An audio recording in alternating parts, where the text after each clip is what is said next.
I think this is just something that you all should be aware of. Never did I think that a product with a name along the lines of Maple Syrup Magic Carpet Genie Pro would impress me, but I was wrong. So I just want to show you a couple features and in what scenarios you may want to consider picking up one. First is the payload. You can put like 70 pounds on this thing, and that was something that made me say yes right away.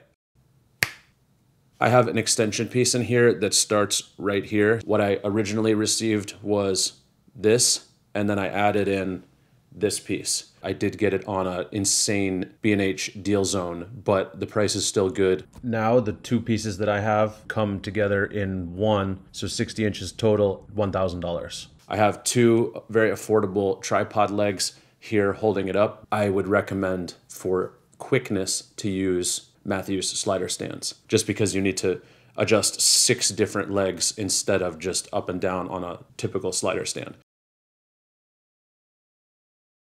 There's a lock on my side.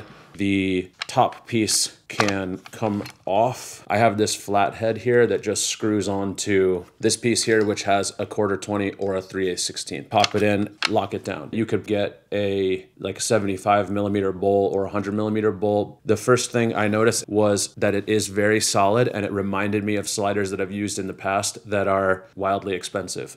To get this for that price is cool. One thing I can't speak on at the moment is the long-term durability, because I've only had it for like 2 days and I haven't used it professionally, but out of the box and in testing, it does seem pretty great. Time will tell, I guess. Maybe your money is better spent on F1 anyway. There's no belt, there's no thing on the end. There's a flywheel under here. It's kind of hard to show this, but I'm pushing it back and forth without the flywheel, and there's a button here that can engage the flywheel that makes it seem heavier and have much more inertia. I'm moving and I want it to stop. That's a very smooth stop where it doesn't kind of like rock back and forth, whereas if the flywheel is off, it's harder to keep a consistent speed. And if I stop it, I also stopped it pretty nicely there too. Despite magic being in the name, you still do need to operate with precision and nail your moves just like any other slider. Just the flywheel kind of helps out with that in certain scenarios. If you need to move really, really slow, the flywheel can help with that. Also, because there's no belt, you could technically get this infinitely long by continuously adding pieces. You just release it with this lever here and on the other side, and then it pulls apart. You put the couplers in the tubes, and then you lock it in.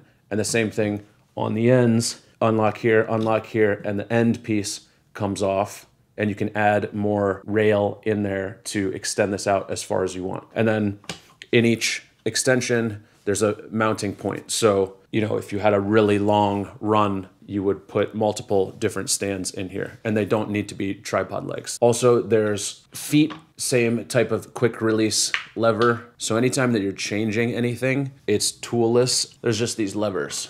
Also, you can go vertical with this. There's a metal loop here and a metal loop here, and then a pulley wheel right here. So if you want to go vertical, you can attach a counterweight on the other side of this so that you can be balanced out and move up and down. I think the Genie part is the little head that they have that can go on here, and there's like a rope attachment system where it pulls itself along the rope, and you can program in pan, tilt, and moves. As mentioned, one thing that I like about this is that you can do slow moves. So I'm going to do a very slow move and then tell you about Audio, who sponsors this channel. Okay, and camera moves. I have been using Audio for the last year or so for all the music on this channel. There's a couple of features that I love. One is Link Match AI, where you can plug in a song from YouTube or Spotify. It will return a list of songs that sound like that song, which is extremely useful. Also, they have stems, so you can more customize how the music sounds in your edit. And the price, which is $69 for your first year if you use the code in my description. All of the music that I have been using has really helped, I think, improve the videos on this channel and even in some commercial work. Okay, so that was a nice, smooth, very slow move, and that's not always easy to do on a slider. I, for one, bought this because it was heavily discounted on B&H Deal Zone, which now I check every day for things, which could be a good thing, could be a bad thing, but let's just talk about this in its current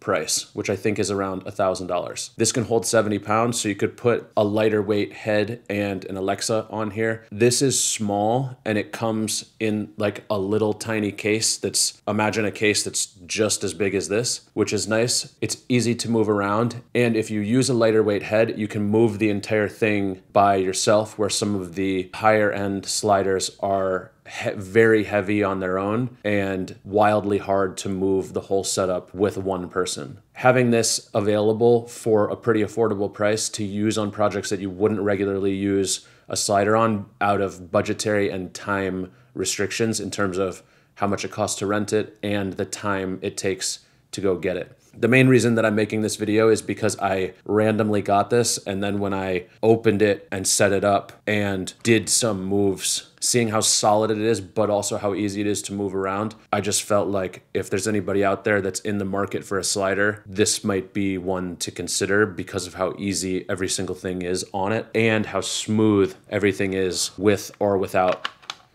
the flywheel.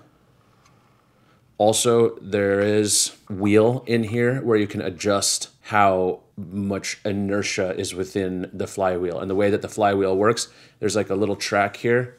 And as you increase it, there's a rubber wheel on the inside that presses against this track when the flywheel is engaged. And the harder that it's pressing against that, the more it will spin the flywheel and the more inertia that you'll feel. So you can dial it in how you like it, and then just pop this back on, lock it in, and you have some nice inertia where it makes it easy to start and stop.